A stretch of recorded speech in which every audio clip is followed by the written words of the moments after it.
మలేషియాలోని port clang. So ఇది వచ్చేసేసి Malaysia కంట్రీలోనే పెద్ద పోర్ట్ ఇది.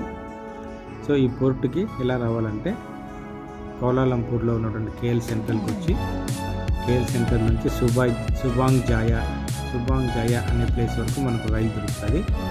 సుబాంగ్ జాయా నుంచి మళ్ళీ మనం బస్సులో రావాల్సి ఉంటుంది. మనకి డైరెక్ట్ పోర్ట్ క్లాంగ్ అంటేనే బస్సెస్ ఉంటాయి. సో అక్కడ దిగి పోర్టుకు చేరుకుంటాము.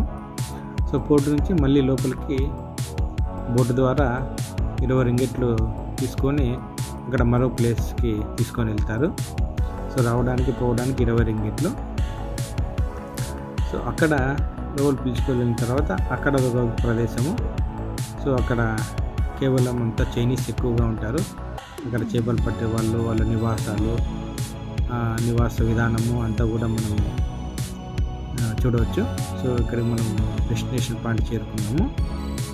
సో ఇక్కడ మనం టూరిజం పర్పస్ వరకు వస్తే సో ఇక్కడ మత్స్యకారులంతా ఈ విధంగా నివాసాలు కట్టుకొని ఇక్కడే ఉంటారు. సో ఇక్కడ నుంచే మత్స్య సంపద అంతా కూడా, సీ ఫుడ్ అంతా కూడా పట్టణ ప్రాంతాలకు చేరవేస్తూ ఉంటారు.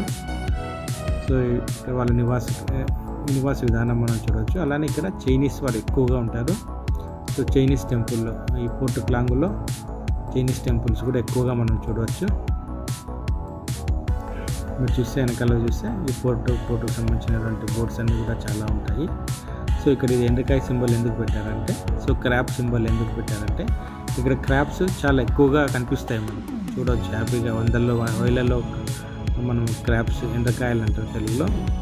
దీన్ని మనము ఇక్కడ ఎన్ని కావాలంటేనే చూడవచ్చు క్రాబ్స్. అందుకే మనము రాగానే ఈ క్రాబ్ సింబల్తో మనకు ఆహ్వానం పలికినట్లు ఉంటుంది.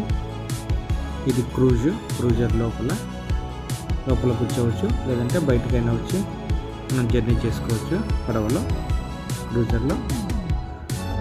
సో పొద్దు నుంచి 5:30 వరకు మనం ఇక్కడ ఉండవచ్చు. 5:30కి లాస్ట్ క్రూజరు, తర్వాత ఇంకా ఉండదు. 5:30కి అంతా మనం వెకేట్ చేసి ఈ ప్లేస్ నుంచి మళ్ళీ పోర్ట్ క్లాంగ్కి వచ్చేసేసి మనం ఇంటికి వెళ్ళిపోవాలి. సో ఇక్కడ రావాలంటే కేఎల్ సెంటర్ నుంచి సుబాంగ్ జాయా నుంచి పోర్ట్ క్లాంగ్. ఇది ఈ జర్నీ విధానము. Thank you.